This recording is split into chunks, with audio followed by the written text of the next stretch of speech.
All right, so Lana, do you remember the guy in Orlando who posed as a representative for somebody on the Orlando Magic at a Tiffany's and Company's store and said, like, I'm shopping for an NBA player. Right. I need to know what you have and whatnot. And so they put him in a private room with some very expensive jewelry. Right. Like worth like $800,000. I remember this story. Okay, so he snatched that. That was all a lie, obviously, and he snatched it and walked out of the store. Yes. Well, they realized that he stole it and put out a description of him, and he was ended up like probably I think it was like an hour later. He was pulled over by police and arrested for stealing the jewelry. Right. But what did he do with the jewelry? Well, he swallowed the earrings. There was Right. 2 pairs of earrings, and he swallowed the earrings, and they took him to the hospital because they didn't know. They thought maybe he might have swallowed drugs.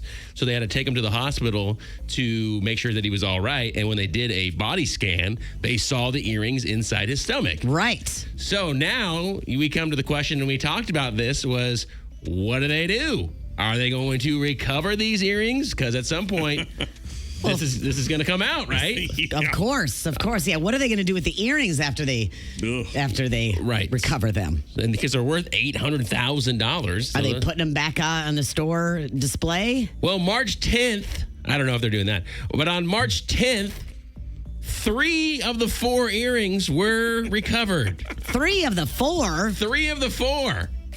So now you've got a pair and a half of earrings. Okay. Well, good news. On March 12th, Oh, 2 days the later. 4th earring was recovered. That was a long 2 days. Oh my gosh. Who is the person who had that job? Oh, man. And he was in jail, and I guess they monitored all his going to the bathroom and finally recovered the evidence of what he stole.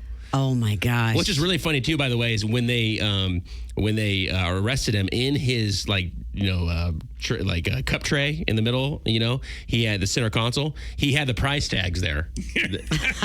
So he didn't swallow the price tags? He didn't swallow the price tags. He had the price tags just sitting there, and they're like, "Well, this matches the description of what you stole and has the price on it, so it's worth $800,000." And they just X-rayed his stomach, and there it was. So, I mean, they may have to keep the evidence a little while for like the court dates and all Yeah. that. But then after that, I mean, is the jewelry store going to get that pair of earrings, those couple pairs of earrings back? I don't know. I'm thinking insurance may get involved. That's what I was thinking too. Like insurance claim. Why? Well, you have the insurance company could be like, well, you have the earrings. So what are you talking about? Well, yeah, but they came out of a person. Yeah, here's the deal.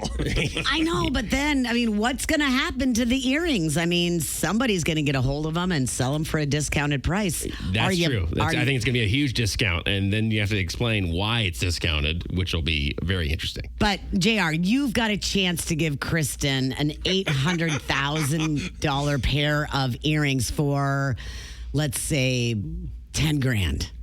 Okay. I mean, that's a huge discount. Not spending 10 grand either, even though they're worth 800,000. Definitely not spending 10 grand on earrings.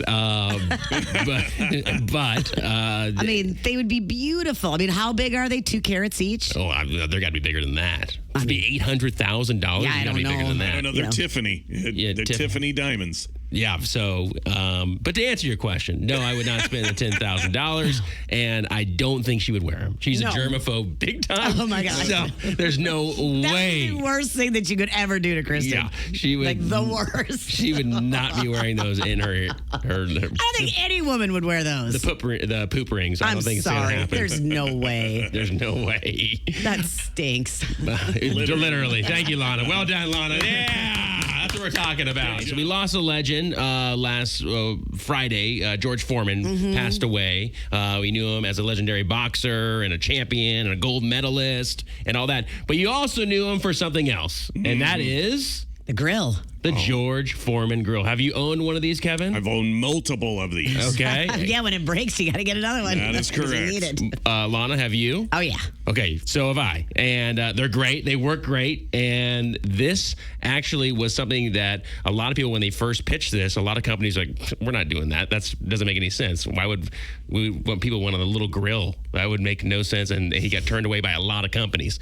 Well, the George Foreman grill was making George Foreman $5 million a month. Oh my gosh. A month. A month. Well, we all have one. That's what I'm saying. $5 million a month, and then if it breaks, you got to get another one. That's so right. $5 million a month he was getting. He was raking in cash for that. Wow. So that's insane to me. Good for him. On top of everything else he had going on. Oh, But yeah. absolutely. He was already a really rich dude. But it was from his so fighting you career. could bring your grill inside your home. That's a great idea. And Yep. yeah, no, especially when you're living like in the cold temperatures or if it's storming out A or lot something. of dorm rooms. Dorm Yeah. rooms, yeah. That was big. I remember a guy that it smelled horrible because they were cooking chicken inside That's right. inside the dorm room. But it was There's just nowhere like, for it to go. no, exactly. So that on top of what a dorm room smells like anyway. So that was kind of disgusting. But I just thought that was very interesting. $5 million a month. Great product, horrible to clean though.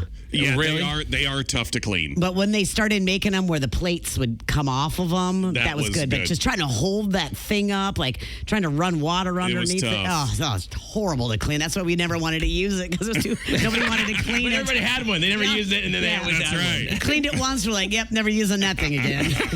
But you got your money. That's it. A crazy story that happened on a United flight. It was coming back from where was it coming back from? Tulum, Mexico, to Houston. And apparently there was a guy that got up to use the restroom on the plane. Okay. And he was in there for a little bit. And so they went to the passenger that was traveling with him and said, hey, do you mind going and checking on your friend? Because he's been in the bathroom for a long time. So they went and his buddy knocked on the door and he's like, are you good? And apparently he described that he was suffering from constipation and having a little trouble in the bathroom. Yeah. Which is, when you're on a plane trying to do that, that's just Boy. a nightmare. Just even having to go to the bathroom on a plane is a Right. nightmare. I try to hold it. Yeah. I don't want to go in there. No. So anyway, about 20 minutes later, one of the flight attendants told the pilot about this, and the pilot got up and said, hey, you need to get out of the bathroom now. Got out of flying in the plane, out of the seat? Yeah. Oh my gosh. Said, you need to get out of there now because I don't know if they were thinking that he was doing something else in there or what, but they just thought he had been in there too long. I didn't know there was a time limit. Oh no, how awful. So what they did was the pilot got enraged because he said, I'm going to be out momentarily. Well, the pilot got enraged that he had not come out yet. So he broke the lock on the door Oh my gosh. and dragged this guy out with his pants at his ankles, Oh boy. exposing his genitalia to people that were, to the flight attendants, to the pilot, and to the people that were sitting nearby. Obviously, he's going to be suing for emotional distress. Oh, my gosh. That's one of the things that they said in the story. But anyway, he was dragged out of there and then actually arrested for not obeying the pilot's orders. Oh my gosh. So it was just a weird incident that happened on this plane. And I like I said, I didn't know there was a time limit you could be in there. I mean, obviously, if they think you're doing something in there, whatever that might be, I could see how they could tell you to get out. But not Oh, how awful though. just dragged him out with his pants at his ankles. Oh my gosh. What do you do? I mean, it's awful because like you said, you put yourself on the pilot seat. There's other people that have to use the bathroom, or maybe Right. you guys are coming to a landing, Or he's there. He thinks the person in there's doing something Right, That's what I'm saying. safety. nefarious or something bad. Right, you got to think about the safety of all the passengers, on the flight. So yeah, I mean, you've got to put yourself in both those situations, and then you're this guy who's we've all been constipated before in our life, and it is the absolute worst because you will sit there for like 30 minutes sometimes, and it's like Your legs fall you asleep. can't. There's nothing you can do. You're just praying. You're just praying at that point, But I feel so bad on Yeah. both ends. Yeah. What do you do? Oh, that's awful. Oh, that's awful. Yeah.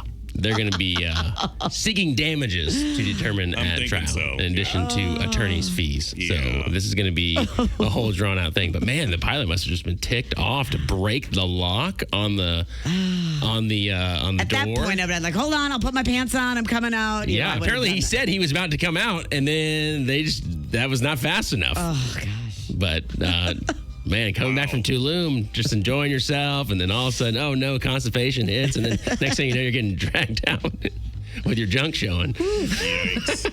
That's awful. That is awful. Probably could have been handled a little bit better. I think so. Yes. Yeah, I don't think you needed to break the lock on that, especially when you're talking to his buddy. Like, hey, what is your buddy doing in there? Right. He's going to be out in a minute. He's going to be out in a minute. So, well, yeah. Oh. He was out in a minute. Yes, he was. He was dragged out pretty quickly. Oof. All right. Well, way to go, United. Don't use the restroom too long if you're flying United.